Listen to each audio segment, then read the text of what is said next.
want to say thank you to Pratika Rana from Wall Street Journal for this great piece. Uber Lyft drivers want more protection as rising crime keeps many off the roads. We know this feeling of anxiety, right? Ride-sharing drivers are wearing bulletproof vests.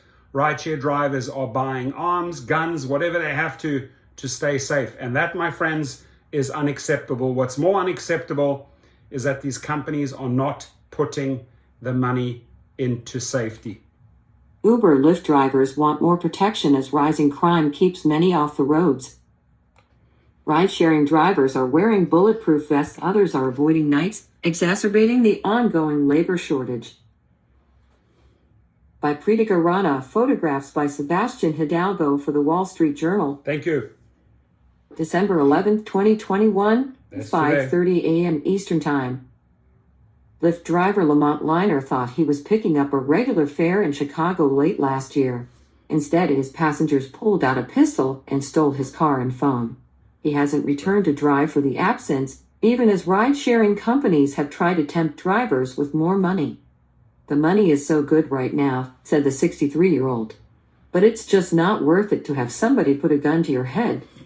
Ride-sharing companies Uber Technologies Incorporated and Lyft Incorporated, which were already struggling with the shortage of drivers caused by COVID-19 concerns, are grappling with a rise in violent crimes and implementing new safety measures and policies to try to better protect the drivers still on their systems. Drivers aren't returning as quickly as consumers, despite big bonuses from companies and the expiration of temporary unemployment benefits extended to gig workers. Overall homicide offenses in the U.S. jumped more than 20% in 2020 compared with 2019, according to Federal Bureau of Investigation data. Law enforcement agencies say crime has continued to climb this year. While the companies decline to share data on attacks on their drivers, available data in some cities suggests drivers are getting caught up in a surge of carjackings, murders, and other violent crimes. In Minneapolis, 494 carjackings were reported through November 11, up 279% from those reported throughout 2019, according to a spokesman for the city's police. Rideshare drivers accounted for 11% of those cases. In Chicago, a police spokesman said that carjackings through November 10th were up 36% compared with the same period last year. In Oakland, California, official data show carjackings through November 7th were up 85% compared with the same period last year and 144% from the comparable 2019 period. Rideshare and food delivery drivers were shot and killed in Washington, D.C., St. Louis, Mitchellville, Maryland, and other cities this year. Companies are taking steps to address the rise in crime, but some drivers think they need to do more. "It's an absolute crisis, keeping drivers from coming back to work," said Lenny Sanchez, the Illinois director of the Independent Drivers Guild, a driver-run group.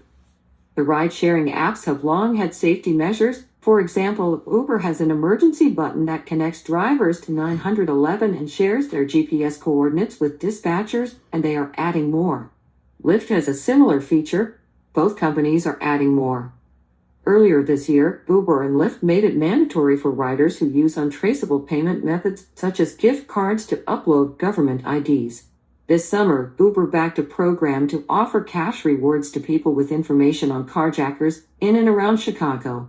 In the past 18 months, Lyft doubled the head count of its team that responds to data requests from law enforcement. "We're committed to doing everything we can to help keep drivers safe," said Lyft spokeswoman Ashley Adams. Violent crime, including carjacking, has been on the rise across the United States. Later this month, Uber plans to test a new security feature that allows drivers and riders to record audio during a trip. "You'll constantly see us doing more and more," said Sachin Kansal, Uber's vice president of product management, who also oversees safety. He said his team was doing a ton of work, particularly during the recent crime surge, to understand how they could make drivers feel safer. Last month, Instacart Incorporated said it started in-app alerts to its grocery pickers about crime or safety incidents near their locations, and DoorDash Incorporated launched an emergency hotline for its drivers. Drivers are doing what they can to protect themselves. Some will only work during the daytime or pick up passengers from the airport. Others have taken to wearing bulletproof vests, according to Mr. Sanchez. Drivers say they want Uber, Lyft, and others to strengthen safeguards for drivers so they are at par with measures available to riders. Drivers usually go through background checks, including getting screened for criminal history when they sign up.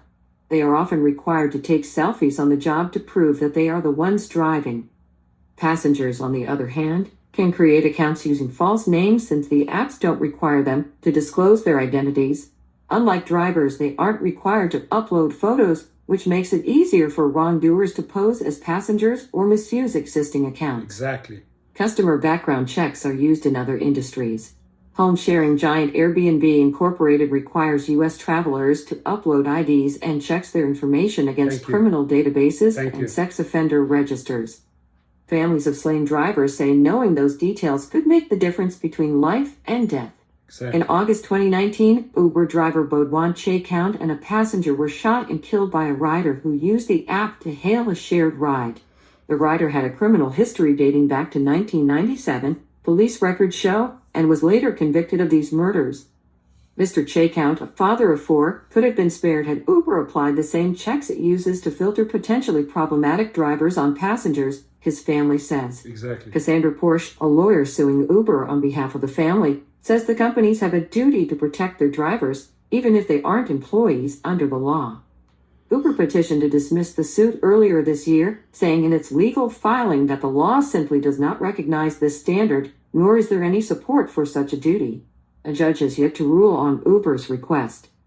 Ride-sharing companies say background checks aren't required for other forms of transportation, such as trains and planes, adding that they are heavily regulated, expensive, and time-consuming. Independent Drivers Guild's Mr. Sanchez, a former rideshare driver who stopped driving because of health concerns and crime, says his organization wants riders uploading periodic selfies, as drivers do, so companies know their accounts aren't being misused. Lucas Chamberlain, a 37-year-old Uber driver in San Francisco, was knocked out by a male passenger in March after he asked for an ID. The passenger looked under 18, he said, and the companies don't allow unaccompanied minors. Mr. Chamberlain quit driving after the assault. He wants passengers' ages to be vetted and their pictures visible on the app so drivers know who to unlock their cars for. It's just not fair that these companies show our faces to customers and we can't see their faces, he said. Correct. The companies say they cannot force riders to upload their photos onto the app. Some drivers say the companies can be slow to respond when they ask for help. Mr. Liner, the Chicago driver, says he reached Lyft after being carjacked to request that his rider and driver accounts be deactivated. A Lyft representative assured him they would be, he said. Mr. Liner says his account wasn't deactivated until late the next morning. Carjackers used his account to order Lyft rides throughout the night, according to ride receipts viewed by the Wall Street Journal. A second driver was carjacked in the process. Lyft said it was looking into the delay in deactivating Mr. Liner's account. Write to Pritika Rana at pritika.rana@wsj.com. So, great piece. Thank you very much. Please keep on putting the comments out, right? Because they go through our videos. And the more you comment, the more you bring this big topic to their eyes. Safety, right? Biggest topic out there. Because without the safety, you're not making the money, right? It's not all about the money. I mean, you don't want to end up 6 feet under the ground because you got a bullet in the head from some guy that bought a Lyft prepaid card. So, Lyft, Uber, DoorDash, Postmates, all of them, you got to do a way, way, way better job jacking up your security. Huge shout out to my sponsors, DisplayRide.com. I showed you their dash cam. It uploads the footage into a cloud. Also gives audio alerts. Huge shout out to LegalRideshare.com. If you get into an accident, they now also have offices in Arizona and Ohio and Illinois, Chicago. Check them out. And if you're thinking of switching from a gas guzzler to an EV, check out Rideshare EV Now. Great leases. So from me, the Rideshare Professor, have a great weekend. Please circulate the story. We got to keep it in the news, right? We got to keep the topic safety in the news, ladies and gentlemen. Tweet, Facebook, YouTube, Instagram, whatever you have to do, keep on pushing on this topic and be relentless. Thank you, my friends.